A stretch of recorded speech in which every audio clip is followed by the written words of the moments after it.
Bom dia, irmãos. Vamos começar a nossa aula de hoje. Vamos abrir lá o texto em Romanos 11. Quem já estava aberto aí, a gente vai... Esse aí vai ser o esboço da aula de hoje. Obrigado. Romanos, capítulo 11. A gente leu do 33 ao 36. Quem está com a Bíblia física aí, ou algum aplicativo que tem aquele subtítulo, né, que é adicionado, o subtítulo é A Maravilhosa Sabedoria dos Desígnios Divinos. Então essa música é o próprio cântico, né, que a gente acabou de cantar também, conhecido aí. Mas para a gente entender um pouco do contexto, a gente vai lá no início do capítulo 11, tem um subtítulo aí também que é colorido. O que está escrito aí na sua Bíblia? O futuro de Israel. E esse Israel de Deus é o quê? O que é esse Israel? Israel, Palestina, que mais? Cisjordânia, Síria. Esse Israel de Deus é o quê? É a própria igreja, certo? Então, o futuro da igreja, e aí ele discorre. Paulo fala várias coisas que não é aqui objeto do nosso estudo de hoje. Mas no final, Paulo escreve esse texto que nós lemos a respeito dos desígnios divinos. Ou seja, o futuro de Israel, ele está vinculado, dependente do quê? Da vontade do próprio Deus. Esse é o resumo básico, bem simples, do capítulo 11 de Romanos. Então, acontecem várias coisas, tem várias citações a respeito desse capítulo, mas Paulo fecha falando que tudo o que vai acontecer com a igreja e o que não vai acontecer com a igreja está dentro dos decretos de Deus, dos desígnios de Deus. Quem já viu esse símbolo aí? Quem chuta aqui que é esse símbolo aí? Vamos ver se alguém... Você já deve ter visto aí no braço de alguém... né? Sei lá, numa miçangazinha, né? Tem um desenho. Qual que é o desenho? Hã? É, isso aí, 8 milênios. Mas o que é esse desenho aí? Alguém sabe? Vamos lá. Quem acertar aí vai ganhar uma bala, hein? Fazer igual lá em casa. É o quê? É o olho que tudo vê, isso mesmo. E esse olho que tudo vê é de quem, hein? É de quem esse olho aí? Porque às vezes a pessoa tatuou isso aí na pele e ela nem sabe o que é, né? Hã? É de Deus? Ah. Não deixa de ser uma verdade. Esse olho aí, ele surgiu lá no Egito. Ele é a representação do olho de Horus. Horus é o grande deus do Egito, né? Então, o faraó, por exemplo, ele é como se fosse o sol representante na terra, né? Do grande Deus, né? É como se fosse uma divindade encarnada, o faraó. E esse olho aí é o olho de Horus. E qual que é o significado desse olho de Horus? Então, para um egípcio, por exemplo, de que nada foge aos olhos de Horus. Tudo que acontece está debaixo ali da vontade e da determinação de Horus. Você vê que a raiz da criação de Deus, ela se espalha como se fosse pequenas manchas de tinta em todos os povos, né? Tudo tem uma pitadinha ali, porque todos são seres criados, feituras de Deus. Então, quando você vê alguém com um negócio desse aí no braço, na perna, nas costas, aí você explica para a pessoa o que é, que essa pessoa não vai nem saber, né? Hoje em dia tem gente que tatua uns trem em japonês, em chinês aí, depois vai descobrir que o significado era outro. Mas esse é o significado. E o que isso tem a ver com a aula de hoje? Bom, a aula de hoje nós vamos falar sobre os atributos... Deixa eu ligar aqui, não está ligado? A aula de hoje nós vamos falar sobre os atributos comunicáveis de Deus. O Deus como um ser relacional. Antes dessa aula, a gente estava falando sobre os atributos incomunicáveis, certo? Então, ou seja, aquilo que é do ser próprio de Deus, do absoluto de Deus. Aquilo que foge o que é normal, aquilo que não é relacional. Às vezes aquilo que é mais abstrato, até do próprio estudo, né? E agora nós vamos partir para uma parte 2. Essa parte é a parte do ser relacional de Deus. O que é o ser relacional de Deus? Nós vamos definir. Então, enquanto os incomunicáveis falam sobre o ser absoluto, os comunicáveis indicam a natureza pessoal, ou seja, a pessoalidade de Deus. Então, se a gente perguntar de forma bem clara, nosso Deus é um Deus pessoal? Sim, com certeza, muito pessoal. O nosso Deus é mais pessoal do que qualquer pessoa que esteja até aqui no momento. Por quê? Porque Ele mesmo nos criou. A pessoalidade, ela vem do próprio Deus, é uma característica do próprio Deus. Beleza?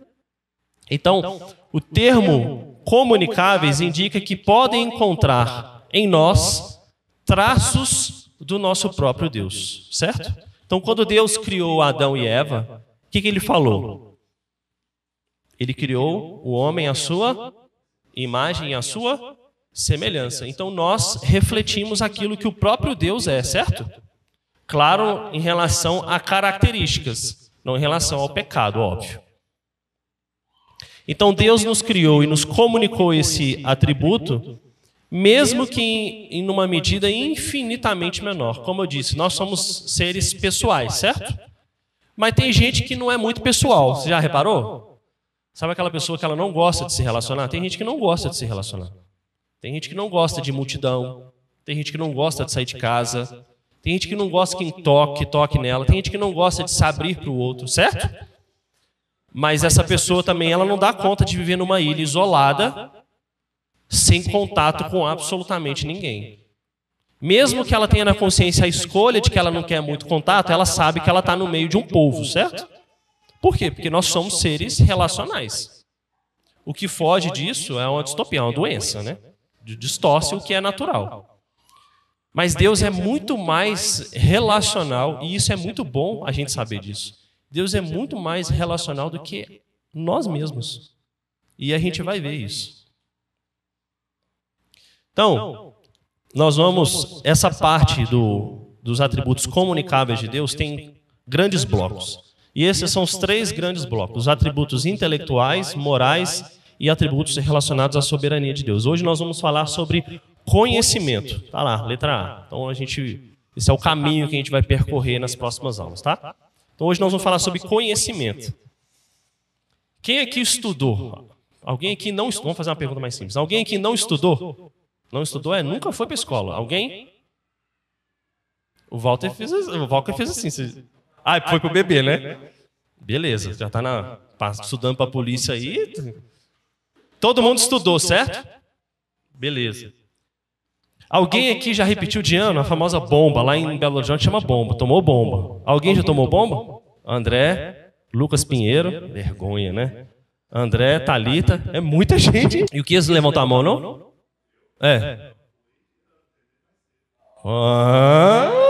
Que isso, hein? Que isso, hein? Beleza, tá bom. Então, quem repetiu de ano, quem tomou bomba, é uma pessoa que o quê? Foi dado um conhecimento para ela durante um ano, certo? E esse conhecimento, na base da avaliação, ele não foi o quê? Adquirido por aquela pessoa, certo? Então, o que vai acontecer com ela? Ela vai ter que, de novo, absorver esse conhecimento, ou pelo menos tentar, para ver se ela consegue adquirir alguma coisa. Porque o conhecimento ele é uma bagagem, certo? Você vai enchendo a mala. Primeiro você abre a mala, você coloca uma blusa, você coloca um short, coloca uma meia. Aí depois você vem remédios, cosméticos, e aí vai colocando. O conhecimento é assim. Não tem como você explicar algo mais complexo sem você ter explicado o beabá, o simples, certo? Mas o conhecimento de Deus, será que ele é assim? É isso que a gente vai tentar explicar um pouco hoje. Então, a pessoa que ela estudou, ela tem conhecimento, certo? E uma pessoa que não estudou, ela tem conhecimento? Tem? O André falou que tem. Tem muito? Explica para mim, então. Mais inteligente. Alguém mais? Todo mundo concorda aí com as duas falas? Então, esses dois exemplos, por exemplo, que o pastor e o André falou, eles são pessoas que estudaram ou eles não estudaram? Ah, então pronto. Então, como que o presbítero ele vai aprender a contar? Como que o presbítero vai aprender a fazer associações? Ele vai olhar o quê, hein? Ele olha e contempla o quê? A criação de Deus, certo?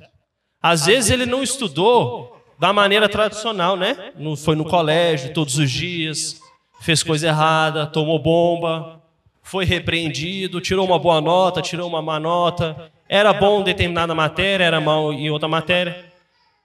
Mas todo mundo tem algum tipo de conhecimento, todo mundo tem. E o conhecimento ele vem de onde? Essa é a pergunta chave para a gente ir para o próximo passo. De onde que vem o conhecimento? Beleza.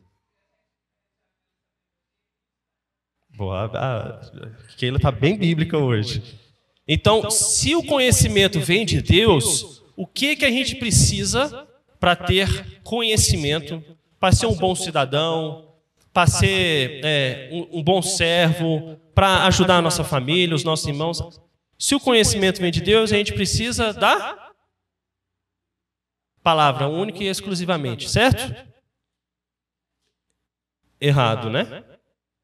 Por que é errado? Fala aí, pastor. Quanto mais... Pode falar. Certo. Então... Pronto. Fechou aí. Tudo que nós vemos é uma revelação da criação de Deus, certo? Tudo que a gente vê. Então, se a gente vive sem esforço nenhum, a gente está o quê? Aprendendo coisas novas, certo? A gente aprende com um erro de um irmão, com um acerto de outro determinado irmão. A gente aprende física, química e biologia só de olhar para a natureza de Deus, só de olhar para a criação, certo? Tudo isso é o quê? Conhecimento. A gente pode ir para a escola, debruçar em vários livros. E a gente vai aprender mais ainda de Deus. Principalmente se os livros estiverem num determinado norte, se eles não estiverem perdidos por aí. Mas o conhecimento ele não é restrito a uma escola, certo? A escola é um instrumento, um dos instrumentos que existem. O conhecimento é a gente, como seres racionais, conseguir absorver aquilo que Deus criou. Beleza? Então, o nosso conhecimento, se a gente fala que tem uma pessoa que ela é sábia, a Bíblia fala, né? Escutai os mais velhos, por exemplo, por quê? Porque eles são mais sábios. Por que a Bíblia fala dessa forma? Porque eles já têm um conhecimento o quê? Adquirido, certo? Eles já viveram muita coisa. Isso não quer dizer que os mais velhos eles são mais inteligentes, ou que os mais velhos eles acertam e os mais novos erram. Não é isso. Mas o que a Bíblia quer dizer com isso é que você vai aprender alguma coisa observando e estando junto com aqueles que são mais velhos. Por quê? Porque eles já beberam da fonte que você às vezes nem sabe onde está. Certo? E isso é ter sabedoria. Ser sábio é andar com pessoas que são sábias. Andar com os mais velhos. Então, vamos avançar aqui. Berkhoff diz que o conhecimento de Deus pode ser definido da seguinte forma: aquela perfeição divina, por meio da qual ele, em uma maneira completamente singular, ou seja, única, ele conhece a si mesmo e conhece todas as coisas possíveis e reais em um ato simplíssimo e eterno. Ou seja, Deus conhece tudo, conhece todos, e isso para ele é uma coisa muito simples. Parafraseando isso. Então, o conhecimento de Deus ele pode ser classificado como passado, presente e futuro. O que é passado? Se a gente fala assim, eu me lembro quando era, ou seja, está na minha memória, certo? Sabe quando tem coisas que não estão na sua memória? Por exemplo, as crianças hoje em dia, elas têm uma fixação na memória mais forte do que a nossa juventude. Eu não sei se você se lembra quando você tinha 2, 3 anos, algumas coisas. Você se lembra? As crianças hoje em dia elas têm mais facilidade de lembrar disso. Por quê? Porque a criança hoje em dia com 2, 3 anos ela tem uma foto, certo? Ela tem uma imagem, ela tem coisas que são mais palpáveis, que aquilo faz ela relembrar aqueles momentos o tempo inteiro. Na nossa época, na minha época, por exemplo, foto era uma coisa assim, extra, né? Os mais velhos, então, era coisa, você se vestia, né? Colocava o pezinho cruzado, sentava na poltrona, era coisa excepcionalíssima, né? Hoje em dia isso é trazido mais à memória na cabeça da criança, por isso que ela se lembra mais. Então, memória é aquilo que está no passado. O presente é o quê? É o que nós vemos, certo? É a visão. E o futuro? A gente consegue ter esse conhecimento do futuro? Não. Isso se chama presciência. É aquilo que Deus já conhece antes mesmo de acontecer. A gente vai entrar nesse imbróglio aí, que talvez dê um nó, mas a gente tenta desfazer o nó. Então, algumas diferenças claras entre o nosso conhecimento e o conhecimento de Deus. Alguém quer chutar alguma? Diferença do nosso conhecimento e o conhecimento de Deus. Vamos tentar pensar, antes de eu passar o slide. Boa. Então, o de Deus é ilimitado, né? O nosso, então, é limitado. Boa. Nós temos conhecimento do passado? Isso. Boa. Então, isso. Você já leu livros de história? E aí depois você foi ler um outro livro de história, da mesma história, e a história é completamente diferente? Pois é. Porque o passado foi registrado de forma diferente. Nós temos conhecimento do presente? Isso. Qual parte? Isso. O presente ali está classificado como o quê? Como uma Então você tem conhecimento do seu presente, né? Daquilo que você vê. E você vê tudo. Eu, por exemplo, não consigo ver o que está atrás de mim, né? Não sou o Horus aí, né? Os 1000 olhos.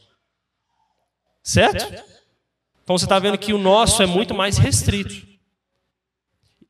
Deus, ele conhece tudo o que já aconteceu? Quem concorda? Qual versão que Deus conhece? A Raíza respondeu certinho. Todas, né? A que é verdadeira e a que é falsa. Deus conhece todas. E Deus tem a visão de todo o presente? Tem, não tem? Deus sabe exatamente tudo dos 8 bilhões de pessoas do planeta, todos os animais, todos os seres vivos, tudo o que está acontecendo no presente momento, de forma simultânea. Exatamente, o salmista diz. E Deus já conhecia no seu ventre. E o futuro? O futuro tem alguns homens que acreditam que conseguem prever, certo? E houve um tempo na Bíblia que essa previsão aconteceu, certo? Isso era feito por meio de quem? Profetas. Então, qual era o papel do profeta? O profeta, ele ouvia, era como se Deus falasse aos seus ouvidos com as palavras claras, nítidas, a frase, a respeito daquilo que ia acontecer, certo? Então, essa era uma predição. E como que o profeta ele era testado? Se aquilo de fato acontecesse, certo? E de fato acontecia. Só que é interessante, que a própria Bíblia, ela diz que tem pessoas que não são de Deus e elas também previam coisas futuras, certo? E aí? Como explicar essa situação? Se o profeta ele está falando, ouvindo de Deus, para depois falar para o povo, e aquele que não é de Deus e acertava, previa as coisas do futuro? Onde que isso aí se encaixa, hein? Alguém quer chutar? Ninguém quer. Tudo está dentro do quê? Que a gente falou no início. Dos decretos, dos desígnios de Deus. Então Deus permitiu, e às vezes até permite. Não tem uns apóstolos aí que falam coisas que de fato acontecem? Deus permite até essas loucuras extravagantes, porque isso está dentro da permissão dele. Mas isso não é uma revelação de Deus, certo?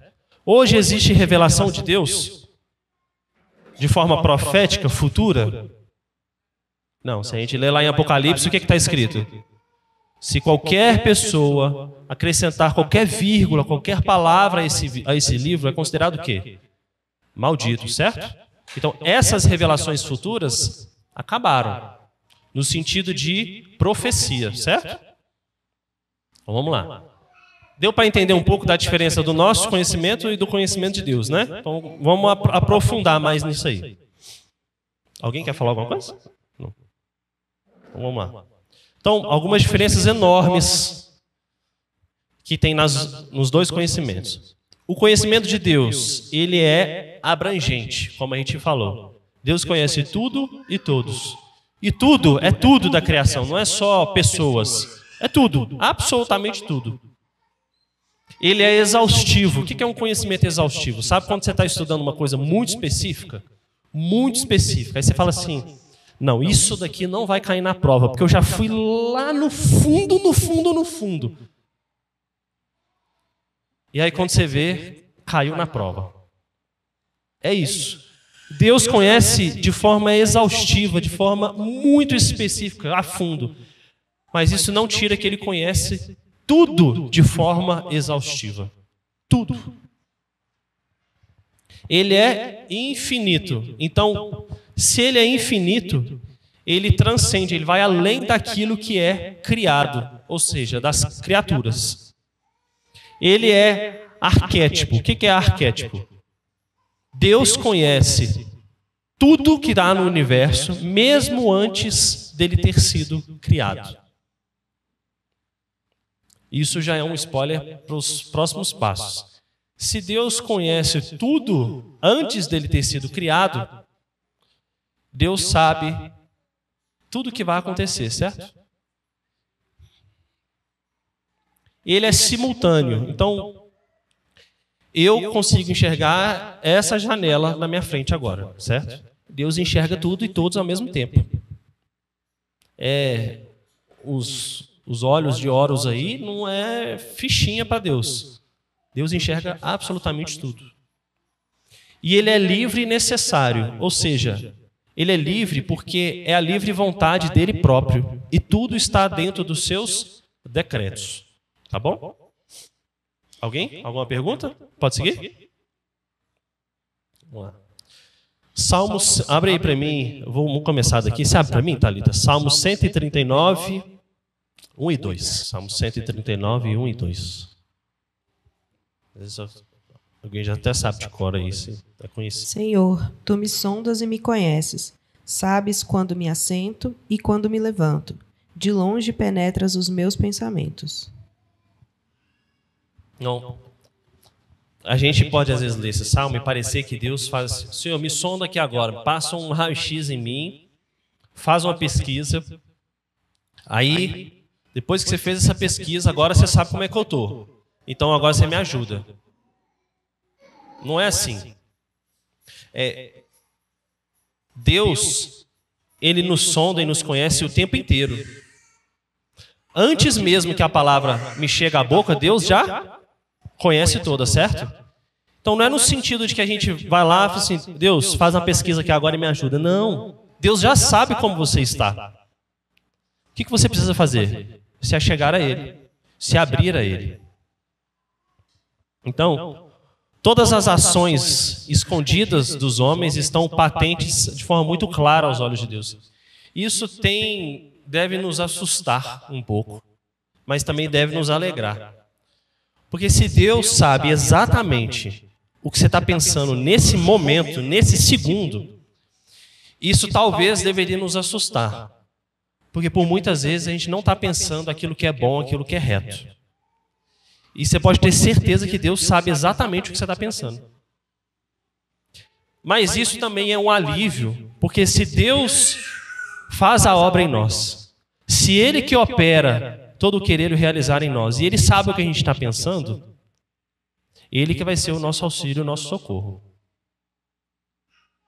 Todo mundo entendeu aí? Para mim, pedir a Lídia para abrir 1 Coríntios 2:10. Aí o William já separa o 11 aí. A Lídia leu 10, já que o William leu 11. Aí eu pedi o pastor Saulo vai ler o 12. 1 Coríntios, capítulo 2, verso 10. Mas Deus nolo revelou pelo Espírito, porque o Espírito a todas as coisas perscruta, até mesmo as profundezas de Deus. Ou seja, o Espírito, Deus é o quê? Deus é Espírito, certo? Deus precisa nascer, contemplar a criação, começar a aprender, conhecer as coisas mesmo de forma tácita, ou ir para a escola, sentar na cadeira e começar a estudar. Deus não tem conhecimento adquirido. Mas todo o conhecimento adquirido que nós temos provém de Deus. Beleza? 1 Coríntios 2:11 agora. Porque qual dos homens sabe as coisas do homem, senão o seu próprio espírito que nele está? Assim também as coisas de Deus, ninguém as conhece, senão o Espírito de Deus. Ou seja, nós nos conhecemos, mas a gente se conhece de uma forma muito pequena. Provavelmente você sabe as suas dificuldades, as suas qualidades, às vezes seus desafios dentro da própria igreja, seus desafios dentro do seu lar, na sua família, no seu trabalho, nos seus estudos. E também você sabe do seu potencial. Você sabe aquilo que você consegue agregar, aquilo que você consegue ajudar, aquilo que você tem um domínio maior. Isso é um autoconhecimento. E com o passar do tempo, a gente tende a nos conhecer cada vez melhor. E isso é bom, pelo menos deveria ser assim. Mas Deus, Ele já te conhece de uma maneira que você nem pisca em sonhar. Deus te conhece de uma maneira integral, completamente. De forma que Deus já sabe o que está no seu coração e o que você vai fazer, mesmo que você não tenha raciocinado o que você vai fazer. A gente fica falando, aí fica parecendo que a gente é um boneco de ventríloco, né? Deus está lá mexendo e a gente vai obedecendo a Ele. Só que a gente vai ver que não. Agora, 1 Coríntios 2:12. Ora, nós não temos recebido o Espírito do mundo, e sim o Espírito que vem de Deus, para que conheçamos o que por Deus nos foi dado gratuitamente. Ou seja, para que nós nos conheçamos como criaturas, conheçamos a criação de Deus e conheçamos aquele que criou todas as coisas, a gente precisa do Espírito. Isso nos diz muito, porque quando Jesus voltar, muita gente acha assim, Jesus vai voltar e aí eu vou ser uma pessoa com conhecimento pleno. Vou ser uma pessoa assim, sem limites, ilimitada. A gente acabou de ver que quem tem conhecimento ilimitado é Deus, certo? O nosso é limitado. Mas, por exemplo, vamos pegar antes da queda. Adão, ele teve uma tarefa difícil que ninguém consegue fazer hoje em dia. Ninguém. O que Adão teve que fazer antes da queda? Isso. O que Adão fez? Ele deu nome para quê? Todas as criaturas. Tudo. Você consegue fazer isso hoje? Só uma inteligência artificial consegue fazer um negócio desse. Ou seja, é algo difícil, não é? Mas às vezes a gente coloca isso como se fosse algo ilimitado, e não é. Porque o conhecimento ilimitado só Deus tem. Mas Adão, ele estava onde no jardim? Na presença de Deus. Então, em Deus, ele consegue fazer essas coisas. Mas a sua natureza continua sendo limitada. Todo mundo entendeu? Então, quando Jesus voltar, nós não vamos ter conhecimento ilimitado de todas as coisas, não. Com certeza, a nossa mente vai assim dar um boom enorme, enorme. Porque o pecado que nos escraviza, ele não vai existir mais. Jesus já vai ter vencido a morte. Ele já venceu a morte. E ele vai voltar. em glória, para que a gente viva sem mancha, sem pecado nenhum. Mas o nosso conhecimento, ainda assim, ele vai ser limitado. E isso é bom. Por que que isso é bom? Porque nós, quando Jesus voltar, viveremos com quem? Com Cristo, certo? E se Cristo tem um conhecimento ilimitado, e se o nosso é limitado, o que que isso quer dizer? Que nós vamos aprender com Ele eternamente. Deu para ver o tanto que isso é bom? E o tanto que é bom ansiar pela volta de Jesus? É como se você... Sabe aquela matéria, pode ser um assunto mais trivial de todos, aquele que você mais gosta de estudar, aquilo que você mais gosta de fazer. Você vai fazer aquilo numa potência vezes 1000. E você sabe aquela matéria que você mais tem dificuldade? Estava perguntando para o meu sobrinho uns 3 dias atrás, assim, ele está com dificuldade na escola, qual que é a matéria que você mais gosta? A matéria que eu mais gosto é ir embora. Beleza. Qual que é a matéria que você menos gosta? A que eu menos gosto é matemática. Então, qual que é a matéria que você é pior? A ele. Não sei. Qual que você é melhor? Matemática. Assim, então, você é melhor naquela que você menos gosta? Você vê, isso é raro. Deu um nó na minha cabeça. Porque eu, particularmente, eu não gostava daquelas que eu tinha dificuldade. Daquelas que eu tinha dificuldade, que eu tinha facilidade, pelo menos assim, eu não detestava, porque era fácil. Mas imagina, quando Jesus voltar, aquilo que você tem horror, você vai ter prazer, você vai ter deleite, porque tudo vai ser um aprendizado a respeito da criação de Deus. Parafraseando, é só uma metáfora, mas imagina Jesus escrevendo num quadro negro e nós, como alunos, sentados, aprendendo do próprio Cristo. Vai ser um negócio, assim, fantástico. E vai ser um negócio tão bom, que não vai ter uma pessoa desatenta na sala de aula. Não vai ter gente fazendo aviãozinho, colocando cuspe e jogando no teto, entendeu? Vai ser um negócio bom demais. Vai ser, na hora do recreio, não vai ter aquela comida que gostosa era só sexta-feira. Vai ser a melhor comida de todos os dias, o tempo inteiro. E não vai ter uma pessoa que vai correr na frente e vai pegar o melhor pedaço e o seu vai ser o último. Não, todos vão ser os melhores pedaços. Então vai ser um negócio tão fantástico, que se a gente começar a falar, a gente não para. Então, é para mostrar que o conhecimento ilimitado de Deus e o conhecimento limitado nosso, ele não vai mudar essa relação, mesmo quando Cristo voltar. E isso é bom, porque nós nunca vamos ser como Deus. Nós sempre seremos criaturas. Todo mundo entendeu? Alguém? Alguma coisa para falar? Não? Beleza. Então, joia. Então, para que a gente tenha esse conhecimento, a gente precisa de uma coisa, do Espírito Santo. Mas e aqueles que são do mundo, os cientistas, por exemplo, evolucionistas, não creem em Deus, eles têm conhecimento? Tem. Por quê? Porque eles fazem observações da criação, certo? Só que eles só olham para a criação, eles não olham o Criador. É uma visão míope. Mas eles têm conhecimento. Quem já viu esse filme aí?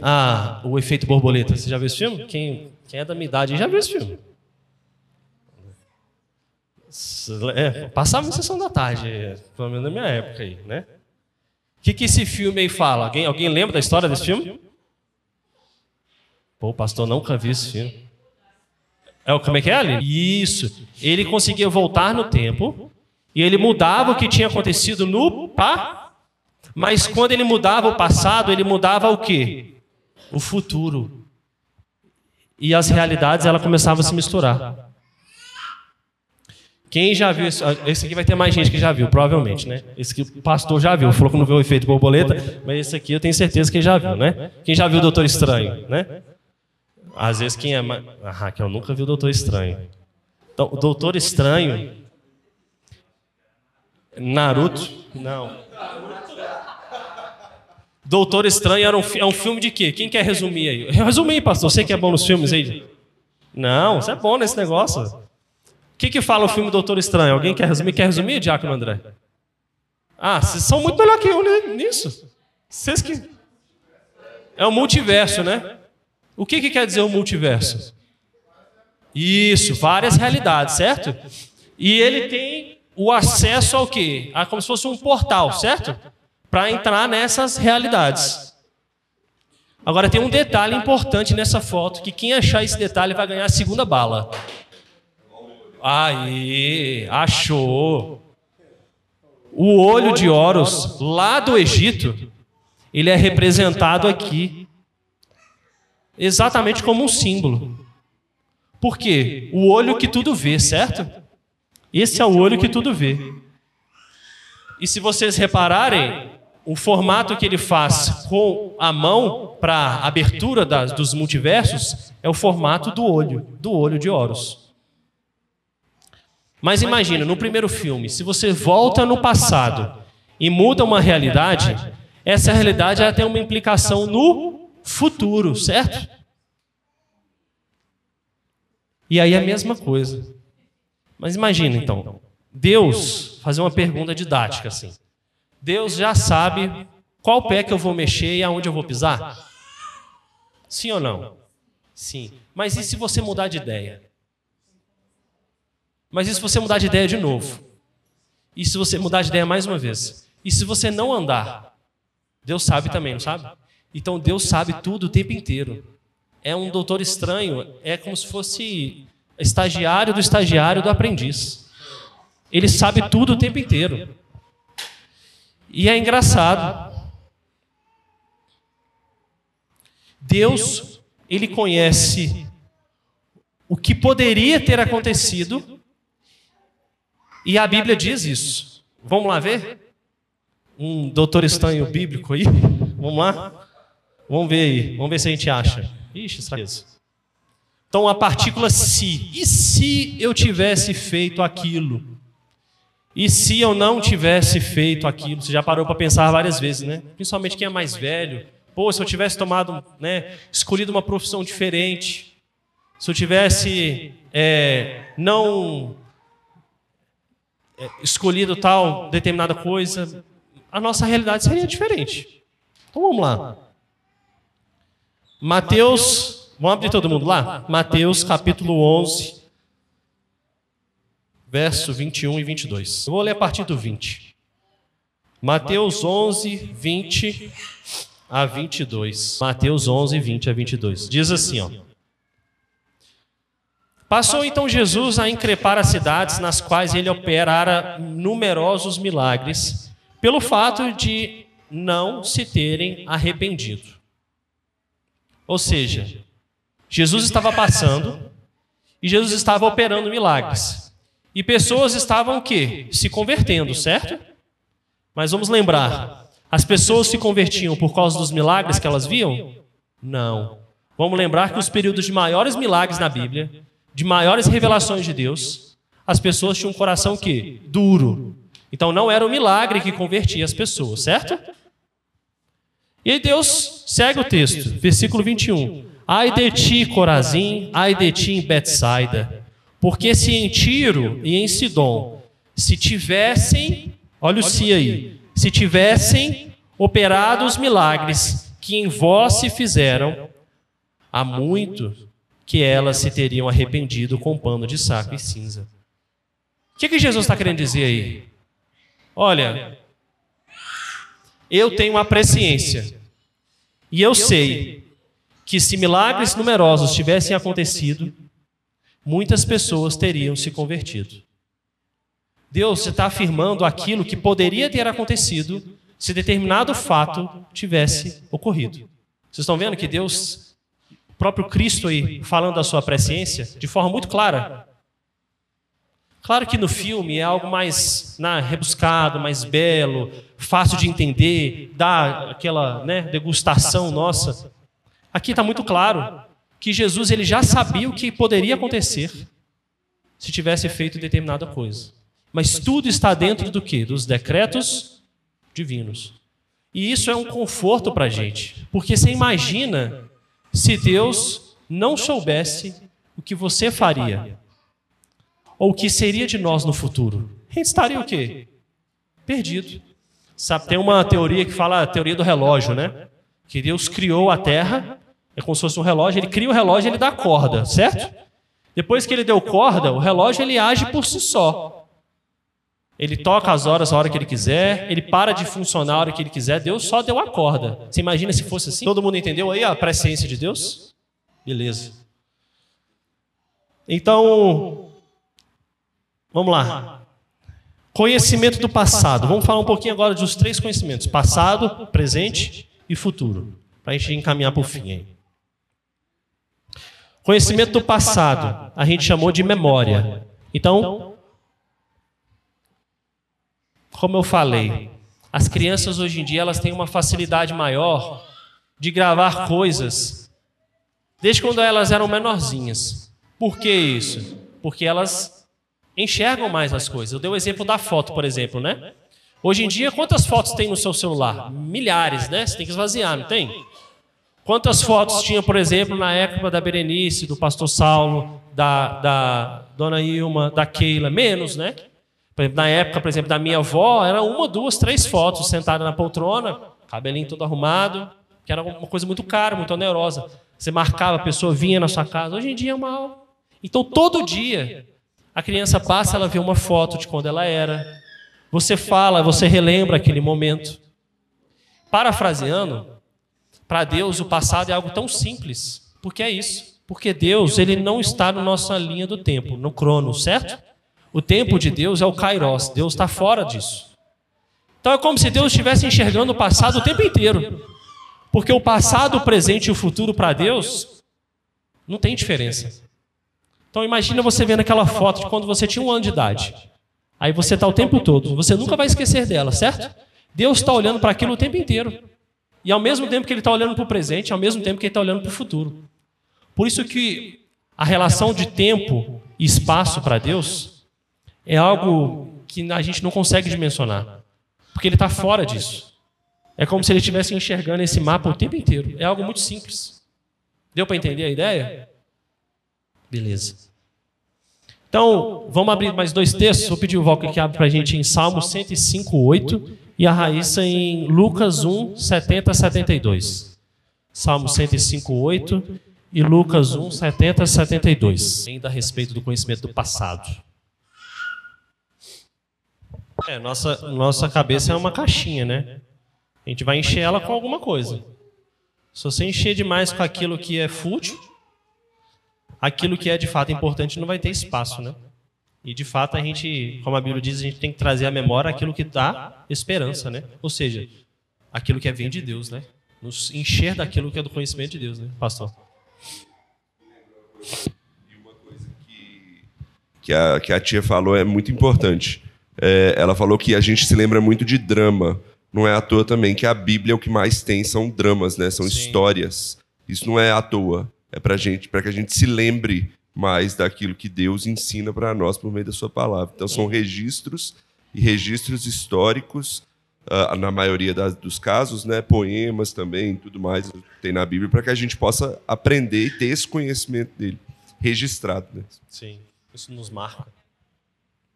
Walker, lê para a gente aí o texto e logo depois pode ler para a gente, Raíssa, por favor. Lembra-se perpetuamente da sua aliança, da palavra que empenhou para 1000 gerações. Joia. Lucas 1, 70 a 72.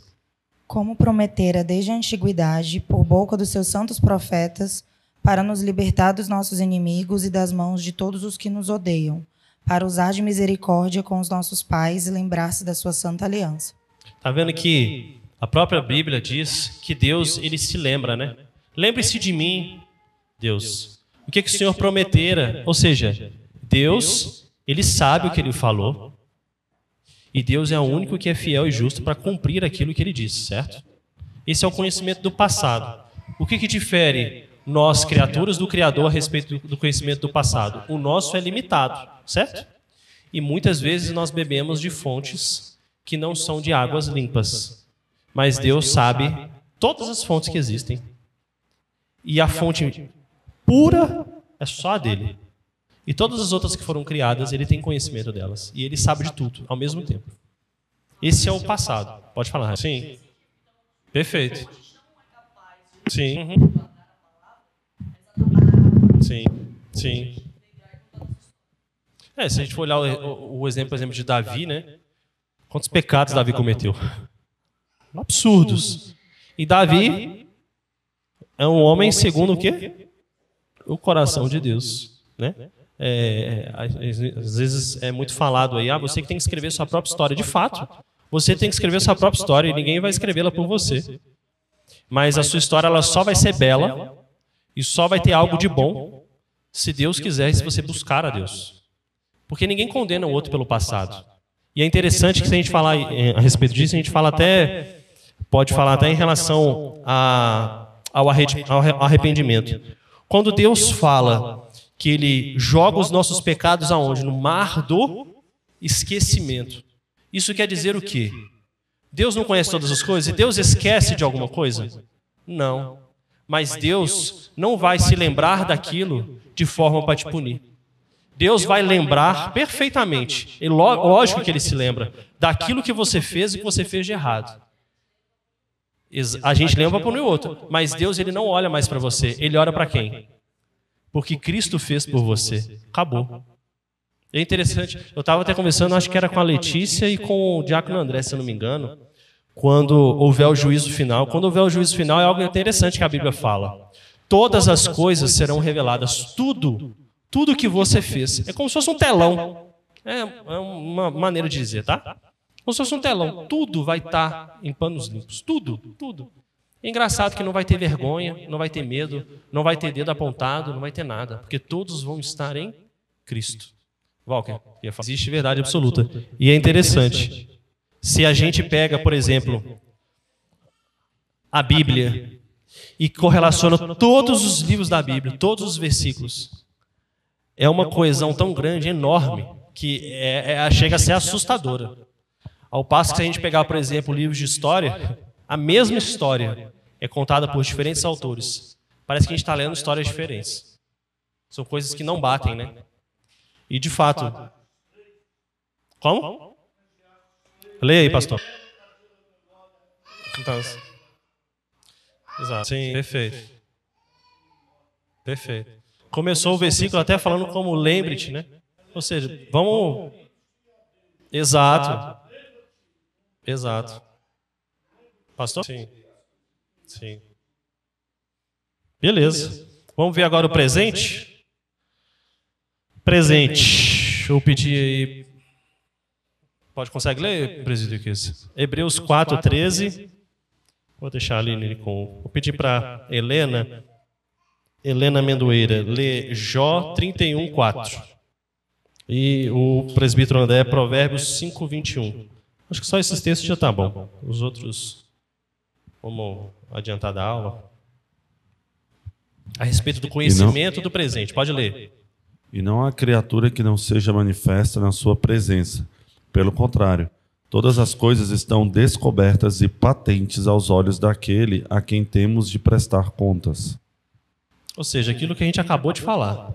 Tudo que há na criação estão sob os olhos de Deus. Nada foge aos olhos dele. Jó 31:4. Ou não vê Deus os meus caminhos e não conta todos os meus passos? Então, Jó está fazendo uma indagação. É possível, de fato, Deus não vê onde que eu estou? Isso é impossível. Deus conhece todas as coisas. Provérbios 5:21. Porque os caminhos do homem estão perante os olhos do Senhor, e Ele considera todas as suas veredas. Perfeito. Mas aí a gente pode fazer aquela pergunta, então. Às vezes você já está até pensando. Se Deus conhece todas as coisas, Deus sabe o caminho mau que determinada pessoa vai seguir. Por que Deus não evitou? Ou mesmo nós mesmos, né? Que temos a salvação em Jesus.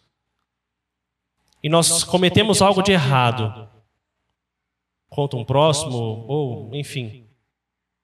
Se Deus já sabia disso, por que Deus não evitou? Fala aí, pastor. Vamos lá, pode falar aí.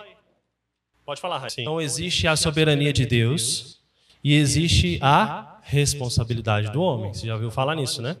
Então se a gente ler lá em Efésios 6, fala que a gente deve nos revestir com o quê? Com a armadura de Deus, certo? O capacete, o escudo, né? Nos cingir. Isso quer dizer o quê? A gente deve pegar a Bíblia esmiuçar ela para que ela entre no nosso coração e permeie todo o nosso ser. Isso é a armadura de Deus. E isso faz, em relação ao que o pastor Saulo falou, com que a gente fique cada vez mais forte, mais seguro em Cristo, para combater quem? Nós mesmos. Porque às vezes a gente acha assim, eu não estou fazendo isso não. Não, fulano de tal fez aquilo. Nossa, eu vou expulsar Satanás da sua vida. Você não tem culpa não, mas Satanás que está aí, ó. Você tira a responsabilidade de que é da própria pessoa. Agora a culpa, principalmente em determinadas linhas de evangélicos, a culpa está toda no inimigo. É no cão, é no Satanás, é na serpente. Na pessoa, não tem, Adão e Eva não tiveram culpa nenhuma, a culpa foi da serpente. É como se a gente não tivesse responsabilidade nenhuma. Vamos fazer uma oração aqui para espantar o espírito, porque você é uma pessoa pura e santa que está sendo instrumento de Satanás. Não, você é uma pessoa pecadora. E você tem que se revestir da armadura de Deus para vencer qualquer tentação. Exatamente, perfeito. Sim, exatamente. Então, em relação ao presente, beleza? Então vamos para a última, então, futuro. O futuro... A gente tem que lembrar que o tempo não é um empecilho para Deus, porque Deus não está dentro do tempo, certo? Deus está fora dele. E também está dentro, né? Ele está em todo lugar. Mas é, de uma forma didática, como se ele enxergasse o todo, tá bom? Então, o que vai acontecer no futuro, isso não quer dizer nada para ele. Porque o futuro, o presente e o passado é a mesma coisa. Não se difere. Então, para a gente tentar entender, lá em Gênesis, no início, havia alguma coisa? Não. Só existia o quê? Era um absoluto nada, certo? E Deus já existia, não já? Ou seja, ele já estava lá. Ele não precisava iniciar uma criação. E é interessante que toda vez que Deus criava uma coisa no primeiro dia, no segundo dia, no terceiro dia, ele viu que era o quê? Bom, certo? Mas será que Deus poderia criar alguma coisa e falar, não, isso não vai ser bom? Não. Por que Deus, sempre no final do dia, ele falava, isso é bom? Para nos mostrar de que ele estava criando as coisas conforme a imagem e semelhança dele, para a sua criação. Porque quando Deus criou Adão e Eva, ele falou que era bom? Não, ele falou o quê? Que era muito bom. Ou seja, ele criou as coisas para as suas criaturas. E a sua criatura foi o Adão e Eva. Então, ele planejou e conhecia todas as coisas antes mesmo que ela acontecesse. Então, uma pergunta fácil assim, capciosa. Deus sabia que Adão e Eva ia pecar. Sim ou não? Sim, beleza.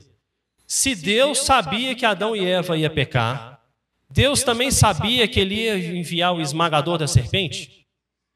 Beleza. Deus sabia também que a serpente ia ferir o calcanhar de Cristo? Sabia, certo?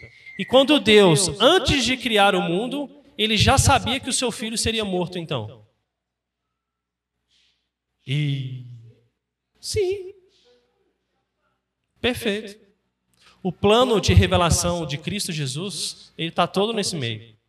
A gente não precisa ter medo para falar, porque Deus já sabe todas as coisas. Beleza? Vamos ler só mais 2 textos para a gente terminar? Exatamente. Perfeito. Voluntário, isso mesmo. Exatamente. Vamos ler 2 textos só para a gente fechar isso a respeito do futuro. Vou pedir a Berenice que leia para a gente em Isaías 41, 26 e a Raquel em Provérbios 19, 21. Isaías 41, 26 e Provérbios 19, 21. Conhecimento de Deus a respeito do futuro. Quem anunciou isto, dê palavras, as vossas palavras. Ou seja, desde o princípio, ele anuncia as mesmas coisas. porque ele é imutável e ele conhece todas as coisas. Provérbios 19, 21. Muitos propósitos há no coração do homem, mas o desígnio do Senhor permanecerá. Isso diz muito a respeito do que a gente vem falando, da armadura, daquilo que foi o nosso passado, daquilo que vai ser o nosso futuro. A gente faz planos, certo? Mas quem vai dar a resposta certa? Deus. A gente consegue fazer algum plano que foge do decreto de Deus? Não, eu vou fazer uma coisa aqui que não é da vontade de Deus. Quando a gente fala assim, por exemplo, olha, isso que você está fazendo não agrada a Deus. Tá certo, né? Quando a gente comete algum pecado, isso não agrada a Deus, certo? Mas quando a gente comete alguma coisa que não agrada a Deus, isso não foge da vontade dele. Isso ainda assim está dentro da vontade dele. Porque ele já conhece aquilo que você ia fazer, certo? Vamos fechar então para a aplicação? Não gosta. Se for algo que não é de acordo com a sua palavra, ele não aprova. Mas mesmo assim está dentro do seu decreto. A sua responsabilidade está dentro do decreto de Deus. Então, a aplicação. O conhecimento de Deus, e nós temos uma mínima noção daquilo que Deus sabe, deveria fazer a gente tremer, como a gente disse. Porque Deus sabe tudo o que passa na nossa cabeça. Principalmente aquelas coisas que não agradam a Ele. A gente deveria ter vergonha. A gente deveria ter medo, temor e tremor de Deus. Porque Deus sabe exatamente aquilo que a gente está pensando. Então, a simples ideia que Deus conhece os pensamentos e imaginações deveria nos fazer mais obedientes. Porque se a gente faz algo só por obrigação ou para que o outro vê, Deus sabe o que está no seu coração. Ele sabe de fato o que está no seu coração. Ele sabe se você está fazendo aquilo de boa vontade, aquilo de coração entregue de fato para Ele e não para o próximo. Para que Ele veja, para que Ele seja glorificado, não para que os outros reconheçam isso. Então, tudo que está descoberto aos seus olhos, isso deve fazer com que a gente admire mais e mais a Ele. Porque se Deus não nos deixou entregues à nossa própria responsabilidade e atitude, isso deve fazer com que a gente ame cada vez mais a Ele. Porque se Ele não tivesse feito a obra em nós, a gente estaria no mundo, tendo uma vida perdida. Se a gente olha para todas as coisas, uma simples paisagem, quando você está andando de carro e vê, nossa, que coisa maravilhosa, e a gente sabe que aquilo é uma feitura do Criador, a gente deve agradecer a Ele por isso. Se a gente olha uma coisa super tecnológica, criada pelas mãos dos homens, homens que não são tementes a Deus, ainda assim a gente deve olhar e falar assim, como que Deus foi bom, hein? Usou pessoas que não conhecem a Ele, que desonram a Ele, para abençoar as outras pessoas também.